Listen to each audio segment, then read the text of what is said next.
चलिए देखिएगा, एंटीबायोटिक देखे थे ना। एंटीबायोटिक, पहला एंटीबायोटिक का खोज किसने किया था? पहली बार एंटीबायोटिक का खोज किसने किया था?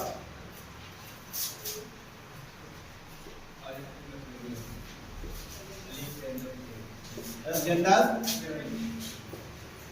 फ्लेमिंग। एंटीबायोटिक की खोज किसने किया था? अलेक्जेंडर फ्लेमिंग ने किया था। और देखिएगा, इसके लिए इन्हें क्या दिया गया? नोबेल पुरस्कार। नोबेल पुरस्कार। एंटीबायोटिक की खोज अलेक्जेंडर फ्लेमिंग ने किया था, जिसके लिए उन्हें दिया गया नोबेल पुरस्कार। अब देखिएगा, एंटीबायोटिक की संख्या वर्तमान में 8000 से अधिक है। कितना? 8000 से अधिक है। और जो इन्होंने एंटीबायोटिक का खोज किया था, उस एंटीबायोटिक का नाम क्या था? पेनिसिलिन। नाम क्या था? पेनिसिलिन नाम था, जो पेनिसिलियम नामक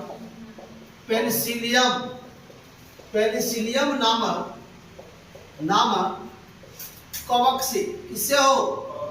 कवक से प्राप्त हुआ था। पेनिसिलियम नामक कवक से प्राप्त हुआ था। इसके पश्चात आता है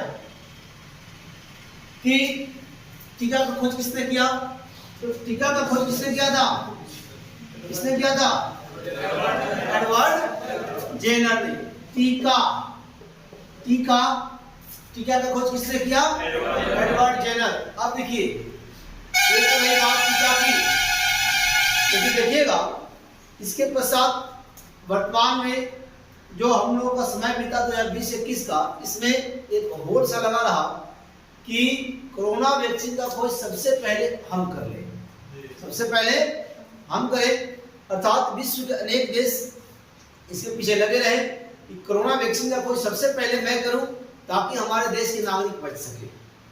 कोरोना जैसी पेंडेमिक जो बिल्कुल थम सी गई थी रफ्तार, जो पूरी दुनिया एक मानो बंदीगृह बन गई थी, एक घर में कैद होने पर मजबूर हो गई थी।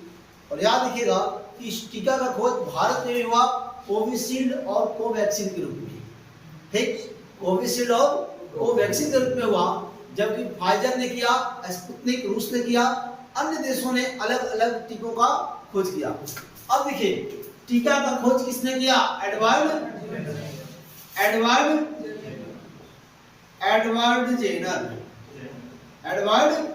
जेनर। टीका खोज एडवर्ड जेनर ने किया था। यहां तो हो गई। अब देखिएगा, इसके बाद जो है कल्चर किए थे, और कल्चर में किए थे सेरीकल्चर। क्या किए थे? सेरीकल्चर। देखते हैं सेरीकल्चर।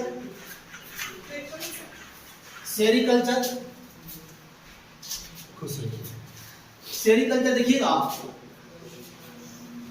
सेरीकल्चर और सेरीकल्चर जो है, या सेरीकल्चर किससे है जी? रेशम कीट पालन से। सेरीकल्चर का संबंध किससे? रेशम कीट पालन से है। अब देखिएगा,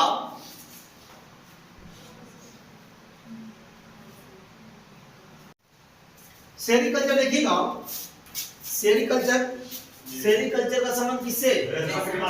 रेशम कीट पालन से। अब देखिए, सबसे पहले क्या लिख दिया जी?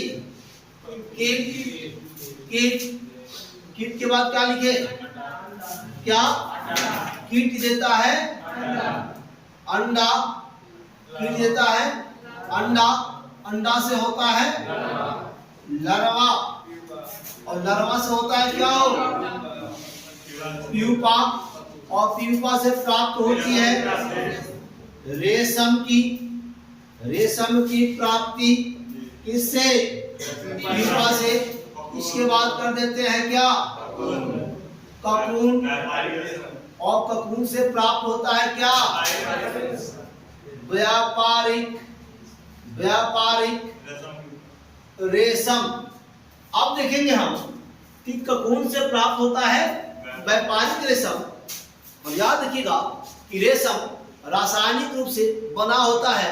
इसका रेशम रासायनिक रूप से बना होता है, किसका हो? प्रोटीन का। किसका? प्रोटीन का। रेशम रासायनिक रूप से बना होता है प्रोटीन का। क्लियर? इसके बाद देखिए, इसके बाद वर्मी कल्चर क्या था? Vermi culture. Vermi culture, vermi culture देखते हैं, केचुआ पालन से संबंध है इसका। किससे है जी? केचुआ पालन से। Vermi culture, vermi culture, vermi culture का जो संबंध है वो संबंध है केचुआ, केचुआ पालन से। केचुआ पालन से। अब देखिए, केचुआ किसान के मित्र होता है, होता हो। केचुआ किसान के मित्र होता है, और वो भी आयरु गैरु नहीं, परम मित्र होता है। कैसे? तो केचुआ जमीन को घुरघुरा बनाता है। केचुआ, देखिएगा, केचुआ, केचुआ जमीन को घुरघुरा क्या बनाता है जी? घुरघुरा बनाता है, जिससे आसानी से ऑक्सीजन, क्या? ऑक्सीजन एवं क्या? जल की अधिक मात्रा, क्या? अधिक मात्रा प्रवेश करती है। और अधिक मात्रा ऑक्सीजन जल की जब प्रवेश करेंगी तो मिट्टी का उत्पादन क्षमता बढ़ेगा, बढ़ेगा, मिट्टी का उत्पादन क्षमता बढ़ेगा। अब देखिएगा कि केचुआ के मल में होता है क्या? यूरिया। केचुआ के मल में क्या होता है जी? यूरिया होता है। और याद रखिए कि इससे तैयार किया जाता है वर्मी कॉम्पोस्ट। Vermi compost. केचुआ के मल में यूरिया पाया जाता है, जिससे तैयार होता है वर्मी कंपोस्ट। केचुआ, केचुआ किसान के मित्र होता है, नहीं होता है? केचुआ किसान के मित्र नहीं हुआ। अरे इतनी सहायता कर रहा है तो मित्र नहीं कर सकते उसको? एकदम कर सकते हैं। वर्मी कल्चर का संबंध किससे? केचुआ पालन से। केचुआ जमीन को बनाता है घुरघुरा, जिससे आसानी से पहुंचता है ऑक्सीजन तथा जल की अधिक मात्रा, ऑक्सीजन तथा जल की अधिक मात्रा। और केचुआ के मल में होता है यूरिया, जिससे तैयार होता है वर्मी कंपोस्ट। कई दिक्कत है यहाँ तक? आगे चलते हैं। इसके बाद देखें हम, देखिएगा कि इसके बाद आपको विटीकल्चर, प्यार कल्चर, क्या? प्यार कल्चर, प्यार कल्चर। देखिएगा, इसका संबंध जो है मोती पालन से। किससे? मोती पालन से। अब मोती पालन देखिएगा तो मोती, मोती ये वही मोती है कि सीप में बंद मोती हो तुम, हंसती है दुनिया रोती हो तुम, दर्द हमें भी होता है तुम्हें देखकर, क्योंकि मेरी भी कुछ लगती हो तुम। समझिएगा, मोती मोलास्का संघ के जंतु। अब देखिए, यहाँ प्रश्न हो सकता है कि सीप किस संघ का जंतु है? सीप किस संघ का जंतु है? किसका जी? मोलास्का। मोती मोलास्का संघ के, मोलास्का संघ के जंतु किससे हो? सीप से प्राप्त होता है। किससे प्राप्त होता है? सीप से प्राप्त होता है। मोती मोलास्का संघ के जंतु सीप से प्राप्त होता है। किससे प्राप्त होता है जी? सीप से प्राप्त होता है। अब देखिएगा कि सीप से प्राप्त होता है। सीप कौन संघ का जंतु है? मोलास्का।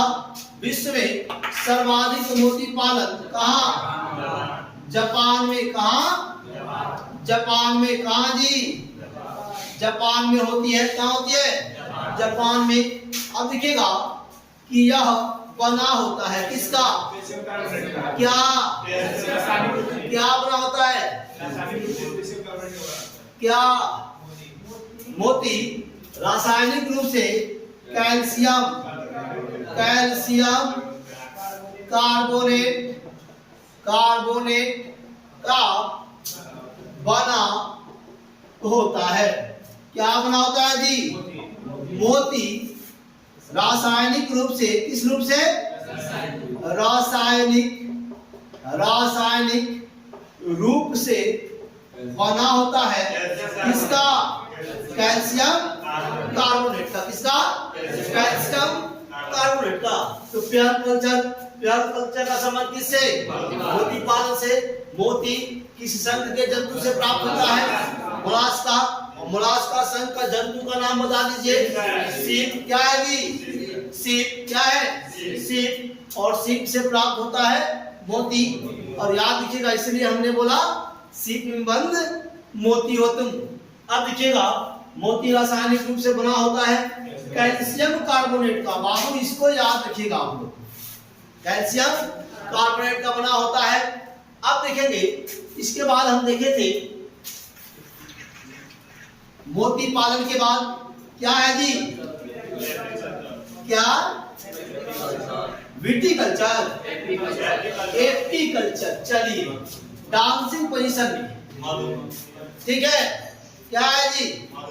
एपीकल्चर। देखिएगा एपीकल्चर,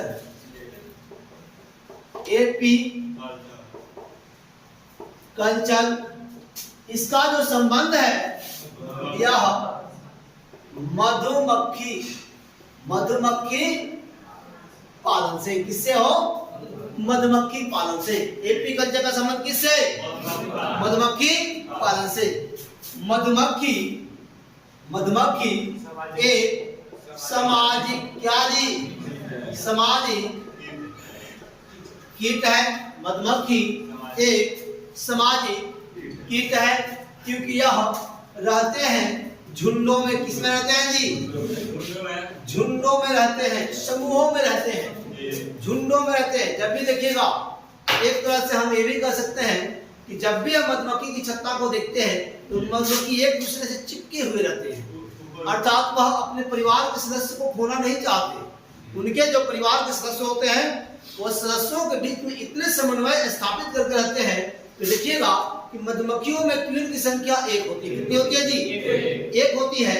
और याद रखिए कि मधुमक्खी में जब क्वीन की संख्या एक होती है तो ड्रम की संख्या क्वीन फीमेल ड्रम्स होते हैं मेल, लेकिन 2 से 8 ही होते हैं। कितने होते हैं? 2 से 8 होते हैं। इसके पश्चात दिखेगा कि जो वर्कर होते हैं वो हजारों की संख्या में होते हैं। कैसे होते हैं जी? हजारों की संख्या में उसके वर्कर होते हैं, उसके काम करने वाले होते हैं, उसके एक आदेश निर्देश को पालन करने वाले होते हैं। और याद रखिएगा कि जब भी मधुमक्खी होते हैं वह समूह में होते हैं। कैसे होते हैं जी? समूह में होते हैं। अब देखेंगे हम कि मधुमक्खियों में देखिएगा जो फीमेल होती हैं वह मात्र एक क्वीन होती हैं, और ये जो क्वीन होती हैं इनकी संख्या कितनी होती है जी? एक होती है। मेल में होते हैं ड्रम। क्या होते हैं जी? ड्रम होते हैं। और ड्रम की संख्या कितनी? 2 से 8 होती है। और नपुंसक, याद रखेंगे, नपुंसक होते हैं कौन? वर्कर। क्या? वर्कर। और वर्कर की जो संख्या होती है वह हजारों में होती है। कितनी होती है जी? हजारों में होती है।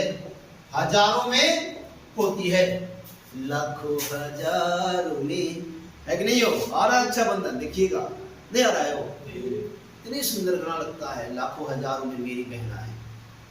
नहीं हो? अच्छा लगता है ना? चल कम से कम आज तो तू सपोर्ट किया नहीं। हाँ, लड़की भी बहुत अच्छा लगता है। चलो कोई बात नहीं, आ गया, फंस गया है वो आज बेचारा। बहुत अच्छा, बहुत अच्छा। एक्चुअली ईमानदारी से कोई बोलता नहीं कभी कभी, बाकी सब कोई नहीं बोलता है, इसलिए आज तू बोल दिया कि चल अच्छा लगता है। लेकिन राखी पर ये तो पैसा दे दिया, याद रखिए। हाँ चलो को ना हम व्यवस्था करते हैं। अब देखिएगा एपीकल्चर का संबंध मधुमक्खी पालन से। मधुमक्खी सामाजिक कीट होते हैं, इसमें फीमेल होती है, एक जो रानी होती है क्वीन होती है, मेल होते हैं ड्रोन जो 2 से 8 होते हैं, नपुंसक होते हैं हजारों की संख्या में। एक चीज देखिएगा यहाँ कि मधुमक्खियों की जो भाषा है, उस भाषा का नाम है, मधुमक्खियों की जो भाषा है क्या जी, भाषा का नाम है डांस। क्या है? डांस। मधुमक्खियों की भाषा डांस है। अरे नाचती नहीं है, बस मधुमक्खी एक दूसरे को जो सूचना देती है वो सूचना डांस के माध्यम से देती है। मधुमक्खी एक दूसरे को सूचित करती है, कैसे? डांस के माध्यम से। फिर देखिएगा मधुमक्खी एक दूसरे को पहचानती है, किससे हो? गंध से। किसके द्वारा? गंध से। मधुमक्खी एक दूसरे को पहचानती है, किससे? गंध से। किससे? गंध से। का गुफ्तगू कर रहा है तू ना, कुछ तो है। अच्छा कोई बात नहीं। देख बाबू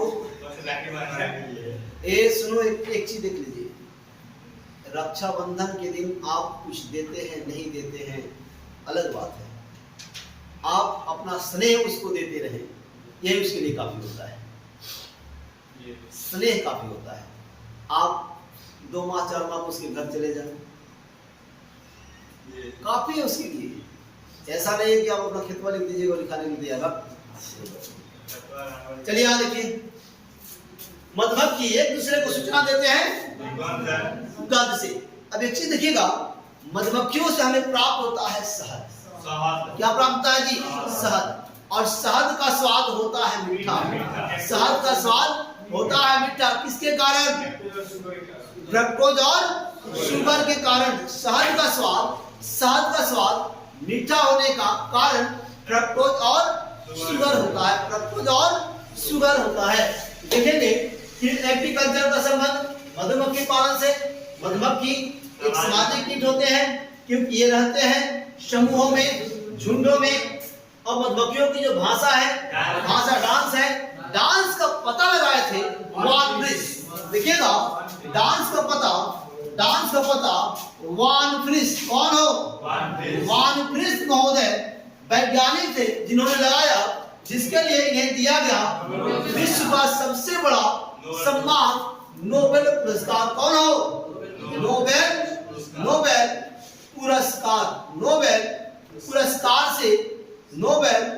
पुरस्कार से सम्मानित किया गया वान फ्रिश महोदय को, क्योंकि मधुमक्खियों की जो भाषा है डांस, इस डांस का पता वान फ्रिश ने ही लगाए थे। अब देखिएगा कि डांस की पता वान फ्रिश महोदय, मधुमक्खियों की भाषा जो है वह डांस पहचानती है दूसरे को गंध से। भाषा का पता लगाए वान फ्रिश। मधुमक्खियों की जो संख्या होती है क्वीन की, वह एक, ड्रम की 2 से 8, वर्कर नपुंसक होते हैं। याद रखेंगे, वर्कर नपुंसक होते हैं। नपुंसक उसे कहते हैं जो संतान की प्राप्ति नहीं कर सकते हैं। अब देखिएगा कि मधुमक्खी एक सामाजिक कीट है। इसके बाद हम देखेंगे आगे विटीकल्चर। क्या देखेंगे जी? विटीकल्चर। कौन कल्चर हो? अरे एक बार बोलिए ना, जैसे मुंह में दही जमाइले छिका। कहो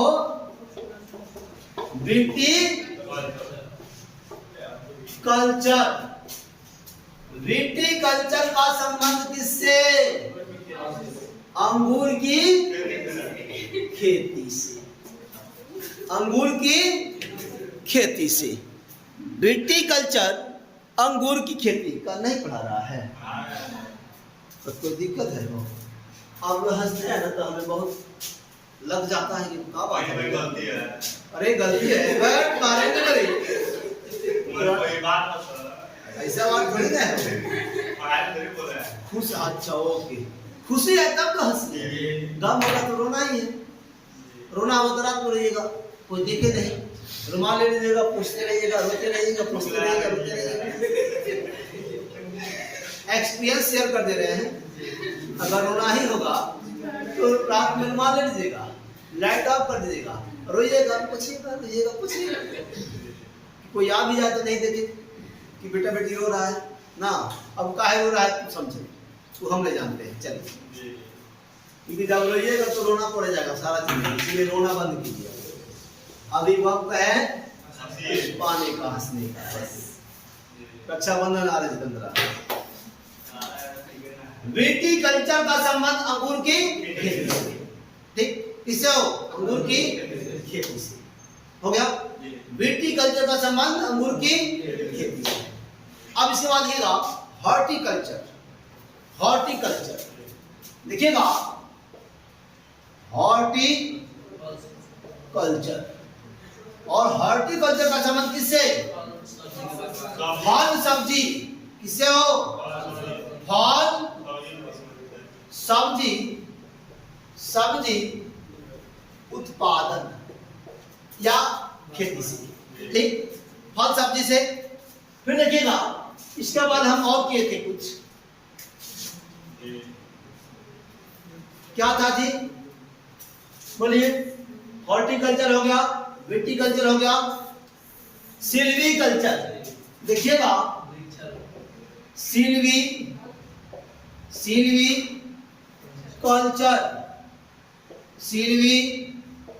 का संबंध किससे? वृक्षारोपण। किससे हो? वृक्षारोपण से। इसके पश्चात था पीसी कल्चर। क्या था वो? PC culture. और पीसी कल्चर का संबंध किससे? मत्स्य। देख बाबू, ये सावन के महीना है, मत्स्य पालन से। इससे हो? मत्स्य पालन से। तो ये रहा आपका टेलर। पिक्चर अभी बाकी है, आगे चलते हैं। अब देखिएगा एक चीज, देखिएगा, चलिए ये याद रखिएगा, जैविक कृषि। जैविक कृषि, जैविक कृषि। देखिएगा, वैसा कृषि जिसमें किसी प्रकार के रासायनिक खाद्य का प्रयोग नहीं किया जाता। अर्थात हम ये कह सकते हैं कि बिल्कुल और बिल्कुल गोबर का प्रयोग हो, सड़े गले पत्तों का प्रयोग हो, या फिर फसल से जो उत्पादन होते हैं, जो उसके अवशिष्ट पदार्थ होते हैं, फसल के जो मवेशियों के अवशिष्ट पदार्थ होते हैं, इन पदार्थों का इस कृषि में उपयोग किया जाए, उसे कहते हैं जैविक कृषि। जैविक कृषि शुरू करने वाला प्रथम राज्य दिखेगा मध्य प्रदेश। लेकिन 100% जैविक कृषि करने वाला राज्य दिखेगा, जैविक कृषि करने वाला राज्य जो है, यह राज्य का नाम कौन है जी? सिक्किम। और राज्य सिक्किम। 100% जैविक कृषि शुरू करने वाला भारत का प्रथम राज्य कौन सा राज्य? सिक्किम। अब तक कई राज्यों में जैविक कृषि को बढ़ावा दिया जा रहा है, और बढ़ावा दिए जाने के पीछे कारण भी है कि हम इतने रसायन का प्रयोग करते हैं, उत्पादन तो बढ़ता है, लेकिन साथ साथ हमारे स्वास्थ्य पर प्रतिकूल प्रभाव पड़ता है। हम गंभीर बीमारियों के शिकार हो जाते हैं, और यही कारण है कि अब जो है जैविक कृषि पर बल दिया जा रहा है। क्लियर? तो जैविक कृषि मध्य प्रदेश पहली बार में शुरू किया। 100% शुरू करने वाला राज्य सिक्किम था। आगे देखिएगा पाचन तंत्र। पाचन तंत्र, पाचन तंत्र। अब तो आ गई बात पाचन पर। सावन के महीना में तो पाचन बहुत फिटे चल रहा है, फिर रहा हो। पाचन कब आएगा, सावन बीतेगा तब ना, जब लोग तोड़ना शुरू करेंगे। का हो जमीन, तू तो पहले ही से तोड़ा था का, अभी का मौसम आप लोगों के लिए ना हो। चलिए जय बोलेदानी। देखिएगा पाचन तंत्र, पहला चीज देखते हैं कि बृहत अणु। बृहत अणु टूटते हैं सूक्ष्म अणु में। ठीक, पाचन तंत्र में बृहत अणु टूटते हैं सूक्ष्म अणु में। जैसे भोजन पचने के, देखिएगा अवयव और पचने के बाद दो कंडीशन होते हैं। तो पचने के जो अवयव होते हैं वो अवयव में होते हैं कार्बोहाइड्रेट। क्या होते हैं जी? कार्बोहाइड्रेट होते हैं। और कार्बोहाइड्रेट जो है वो बदलते हैं ग्लूकोज में। ठीक, कार्बोहाइड्रेट बदलते हैं किसमें? ग्लूकोज में। देखिएगा ग्लूकोज में बदल जाते हैं। फिर देखिए प्रोटीन भी बदल जाते हैं एमिनो एसिड में। किसमें? एमिनो एसिड में। फैट भी परिवर्तित हो जाते हैं, लेकिन विटामिन का परिवर्तन होता है? नहीं होता है। उसके बाद देखिएगा मिनरल जो होते हैं वो मिनरल साल्ट होते हैं? नहीं। तो ये देखिए ये खनिज लवण में बदल जाते हैं, लेकिन वाटर का जो परिवर्तन होता है नहीं।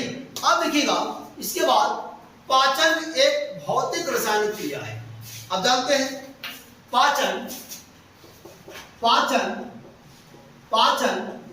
एक भौतिक रासायनिक क्या है जी? क्रिया है। पाचन एक भौतिक रासायनिक क्रिया है जिसमें भोजन में उपस्थित बृहत अणु क्या होते हैं जी? बृहत अणुओं को तोड़कर सूक्ष्म अणुओं में बदल दिया जाता है। जिसमें भोजन में किसमें हो? भोजन में उपस्थित बृहत अणुओं को क्या करता है? तोड़कर किसमें? सूक्ष्म अणुओं में क्या होता है? बदल दिया जाता है। हो गई बात।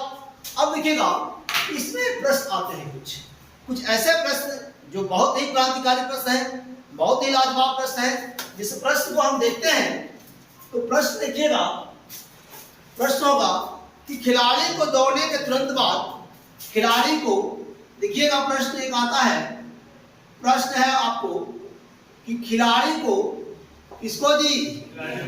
खिलाड़ी को दौड़ने के तुरंत बाद क्या? तुरंत बाद कौन सी पेय पदार्थ क्या है? कौन सी पेय पदार्थ दे देनी चाहिए, है ना? या निम्न में से किसकी शरबत देनी चाहिए? क्लियर? तो अब देखिएगा कि ग्लूकोज की, किसकी? ग्लूकोज की। क्योंकि ग्लूकोज जो होते हैं, ग्लूकोज को पचाने की आवश्यकता नहीं होती है। आप जैसे ग्लूकोज पीते हैं आपको क्षणिक ऊर्जा प्राप्त होता है, आप एनर्जेटिक महसूस करते हैं। और याद रखेंगे कि ग्लूकोज पचाने की जरूरत नहीं होती है। अब 2-4 रोटी दे दीजिए ना दौड़ने के बाद, कितना मजा आता है। फिर खिलाड़ी तो खिल लिया। आप जानते हैं फुटबॉल की जो गेम होते हैं वो गेम 90 मिनट का होता है। हाफ टाइम भी होता है उसमें, और उसमें हाफ टाइम के समय में, या फिर क्रिकेटर को आप देखते होंगे क्रिकेट खेलते हुए, तो पानी लेकर जाता है, सब पानी लेकर जाता है। उसके साथ में नारंगी कलर का वो सब ग्लूकोज लेकर जाता है। ग्लूकोज सी होता है, अच्छे क्वालिटी का होता है, तुरंत मारता है खिलाड़ी और फिर उतना ही ऊर्जा उसके शरीर में मौजूद हो जाती है, खेलना शुरू कर देता है। आप ये भी जानते हैं कि खिलाड़ी जब खेलता है तो वह थकता है। क्या होता है जी? वह थकता है। थकने का कारण ग्लूकोज जो होता है, तो ग्लूकोज लैक्टिक एसिड में परिवर्तित होता है। ग्लूकोज जो होता है, ग्लूकोज लैक्टिक एसिड में, किसमें? लैक्टिक एसिड में बदल जाता है, जिसके कारण थकान उत्पन्न हो जाता है। फिर उसको क्या करते हैं? अरे क्या देते हैं? ग्लूकोज इंजेक्शन नहीं देते हैं, क्या देते हैं? वो ग्लूकोज देते हैं। और जब ग्लूकोज देते हैं तो फिर वह खिलाड़ी का जो थकान होता है, थकान दूर होता है और उतना ही ऊर्जा के साथ खेलना शुरू कर देता है। अगला प्रश्न देखिएगा, खिलाड़ी को दौड़ने के तुरंत बाद निम्न में से कौन सी पदार्थ देनी चाहिए? तो ये भी हो जाएगा क्या हो, ऑप्शन में बहुत सारे होंगे लेकिन कार्बोहाइड्रेट क्या होगा, कार्बोहाइड्रेट नहीं होगा तो ग्लूकोज होगा, ग्लूकोज। फिर देखिएगा विटामिन से खनिज लवण में ऊर्जा नहीं निकलती है, याद रखिएगा इसमें हो विटामिन एवं खनिज लवण में ऊर्जा नहीं पाई जाती है। अब देखिए 1 ग्राम फैट को हमने देखा था, किसको देखा था हो, 1 ग्राम फैटे को देते हैं पहले, किसको फैटा फैटी। अब देखिएगा कि 1 ग्राम फैट क्या है जी, 1 ग्राम क्या फैट में ऊर्जा कितना, 1 कैलोरी, 1 कैलोरी। अब 1 ग्राम क्या, कार्बोहाइड्रेट, कार्बोहाइड्रेट में ऊर्जा 4.1 कैलोरी। फिर देखिएगा 1 ग्राम क्या, क्या जी, प्रोटीन, प्रोटीन में 4.1 कैलोरी ऊर्जा पाया जाता है। क्लियर, इतने ऊर्जा तो पाए जाते हैं। अब देखिए कार्बोहाइड्रेट का जो कार्य होता है वह कार्य तत्कालिक क्षणिक ऊर्जा प्रदान करना होता है। क्या होता है जी, क्षणिक ऊर्जा प्रदान करना होता है। यहाँ तक कोई दिक्कत नहीं है, यहाँ तक तो कोई दिक्कत नहीं है। अब देखिएगा आगे सर्वाधिक ऊर्जा आप देखें इसमें, सर्वाधिक ऊर्जा किसमें, फैट में। सर्वाधिक ऊर्जा किसमें, फैट में, क्योंकि आपको 3 उदाहरण दिया गया, एक कार्बोहाइड्रेट का, दूसरा दिया गया प्रोटीन का और तीसरा फैट का। तो फैट 9.1 कैलोरी। अब देखिएगा 1 ग्राम में कितना ग्राम में हो, 1 ग्राम में 5 ग्राम ले लीजिए ना फैट, देखिए कितना फैटी हो जाते हैं ना हो, ऊर्जा की मात्रा बढ़ेगी, कैलोरी की मात्रा बढ़ेगी। अब देखिए कि सर्वाधिक ऊर्जा प्राप्त होती है किसमें, फैट में। किसमें, फैट में। प्रोटीन का जो कार्य होता है वह प्रोटीन का कार्य क्या होता है जी, ऊर्जा का निर्माण करना। किसका, प्रोटीन निर्माण प्लस ऊर्जा। देखिएगा प्रोटीन, प्रोटीन देखिएगा निर्माण प्लस क्या हो, ऊर्जा, अर्थात प्रोटीन निर्माण करते हैं ऊर्जा का। किसका हो, ऊर्जा का। फैट संचित ऊर्जा, फैट क्या करते हैं, संचित ऊर्जा। जो जितना ही मोटा होगा उसके अंदर ऊर्जा उतना ही संचित रहेगा। अब देखिए बाबू जितेंद्र, अपना से परिवार से मत टकराइए, मोटा ताजा से तो बिल्कुल नहीं। अरे तो रबर में गिर जाएगा तो फिर डबड़ा जाएगा सब कुछ। मोटा ताजा से मत टकराइएगा। चलिए आगे देखिए, वाटर, वाटर जो होता है वह एक घोलक होता है। क्या होता है जी, वाटर एक घोलक होता है। घोलक इसलिए होता है क्योंकि हम जब जो कुछ भी डालते हैं उसमें सब गल जाता है। यहाँ तक कि विटामिन बी और सी भी जल में घुलनशील होता है। विटामिन बी एवं सी भी जल में क्या होता है जी, घुलनशील होता है। फिर देखिएगा संतुलित आहार, क्या है जी, संतुलित आहार। आइए संतुलित, संतुलित आहार। और संतुलित आहार में आप जानते हैं क्या क्या आता है, क्या जी, देखिएगा संतुलित आहार में वैसा भोजन जिसमें, लिखे नहीं ना आपको, लिखेंगे कंटिन्यू करेंगे, लिखेंगे संतुलित आहार। संतुलित आहार वैसा भोजन जिसमें, वैसा भोजन जिसमें, जिसमें सभी अवयव मौजूद हो। वैसा भोजन जिसमें सभी अवयव मौजूद हो। वैसा भोजन जिसमें सभी अवयव मौजूद हो, सभी अवयव मौजूद हो तथा जिसमें दैनिक ऊर्जा की पूर्ति हो जाए। तथा जिसमें दैनिक ऊर्जा की पूर्ति हो जाए, दैनिक ऊर्जा की पूर्ति हो जाए, संतुलित आहार कहलाता है। संतुलित आहार कहलाता है। संतुलित आहार कहलाता है। क्या कहलाता है जी? संतुलित आहार कहलाता है। एक प्रश्न लेंगे, निम्न में कौन संतुलित आहार की श्रेणी में आता है? एक प्रश्न लीजिएगा इस पर, निम्न में कौन संतुलित आहार की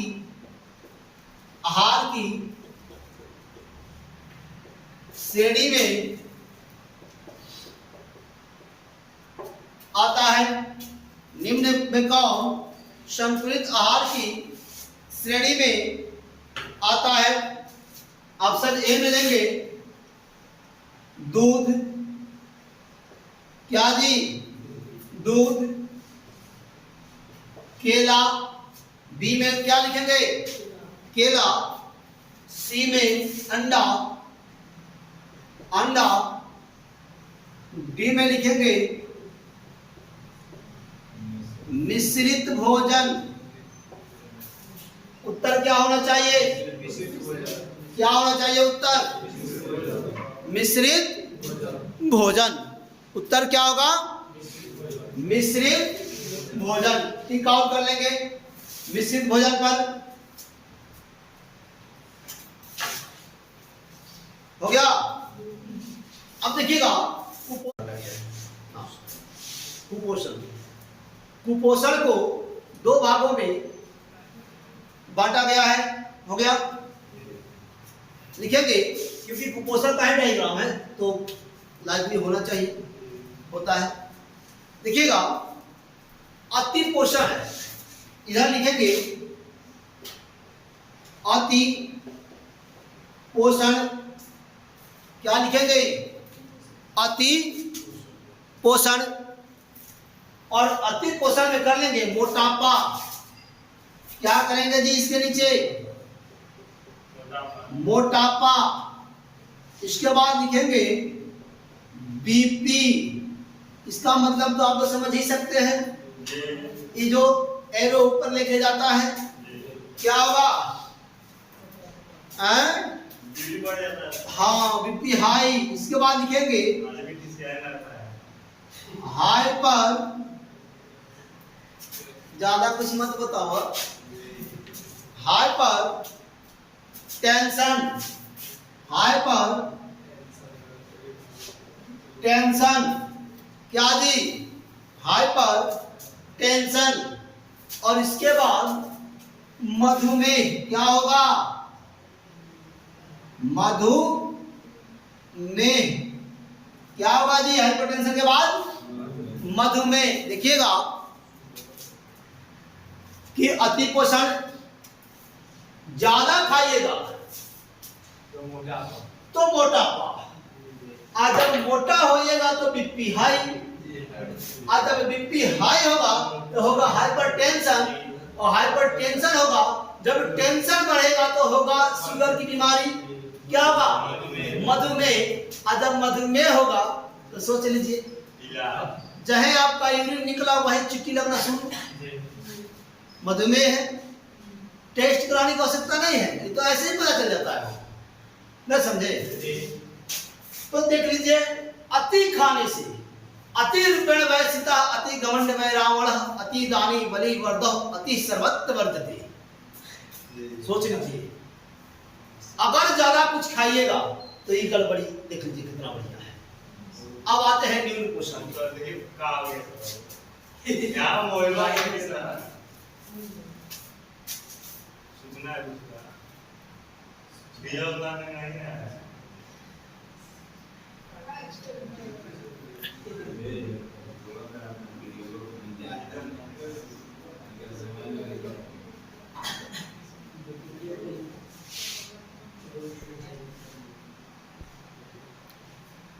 न्यून पोषण, क्या जी? न्यून पोषण, न्यून पोषण। अब न्यून पोषण में क्या क्या होता है?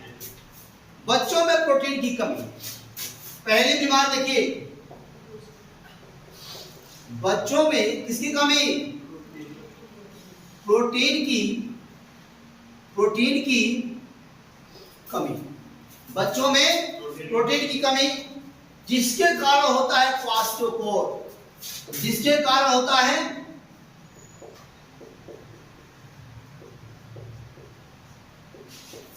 क्वास्टियोकोर। क्या होता है जी? क्वास्टियोकोर, मरासमस, मरासमस, मरासमस,